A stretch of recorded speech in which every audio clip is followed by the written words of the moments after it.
ครับបងប្អូនវីដេអូនេះពិតជាមានផលច្រើនមែនទែនបងប្អូនថាមកមើលពីរបៀបគេកែច្នៃកញ្ចក់បណ្ដែតទឹកបងប្អូនមានស្រះមានអីបងប្អូនអាចធ្វើកញ្ចក់បណ្ដែតទឹកមួយដើម្បីលំហែកាយពេលថ្ងៃឡើងពីអាកាសធាតុក្តៅអីបងប្អូនទៅនៅកញ្ចក់ទៅវាត្រជាក់ស្រួលវាចំហាយចេញមកពីទឹកអញ្ចឹងវាត្រជាក់ស្រួលយើងគេងលក់ស្រួលអញ្ចឹងបងប្អូន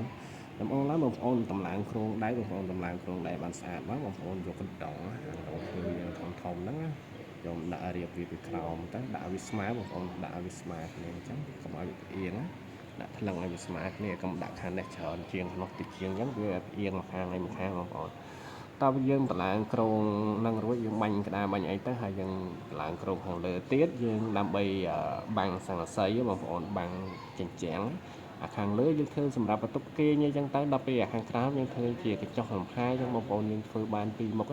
ហើយបន្តទៅទៀតបងប្អូនយកតពោលមកប្រក់វាមក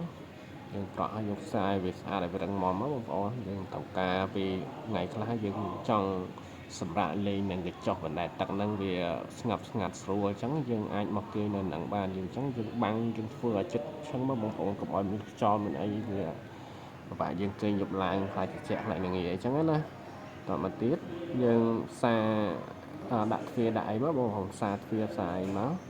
ហើយផ្សារកាន់ដៃសាងខាងមកយើងទុកអាខាងមុខបន្តិចសម្រាប់យើងឡើងយើងអង្គុយលេងខាងលើក៏បានយើងអង្គុយលេងខាងក្រោមក៏បានដែរបងប្អូន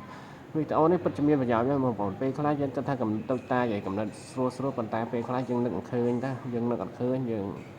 តែពេលយើងនឹកអត់ឃើញយើងធ្វើកើតដែរបើសិនណារបស់ដែលយើងនឹកឃើញមកយើងធ្វើកើតបងប្អូនសំខាន់យើងនឹកអត់ឃើញប៉ុន្តែដល់ពេលបងប្អូនបានឃើញវីដេអូនេះបងប្អូននឹកឃើញបងប្អូនអាចធ្វើបានបងប្អូនធ្វើម្នាក់មួយទៅបងប្អូនមានស្រះទឹកធំអីណាហើយហ្នឹងហើយបងប្អូនវីដេអូហ្នឹងមានប៉ុណ្្នឹងទេបាទវីដេអូហ្នឹងមានប្រយោជន៍សូមបងប្អូនជួយចែកម្លែកវីដេអូហ្នឹងម្នាក់មួយផងបាទកុំកំណាញ់អីបងប្អូនគ្រាន់តែជួយ share វីដេអូហ្នឹងម្នាក់មួយទៅហើយដើម្បីតាមដានវីដេអូថ្មីសូមបងប្អូនជួយមេត្តា follow page ម្នាក់មួយផងអរគុណច្រើនបងប្អូន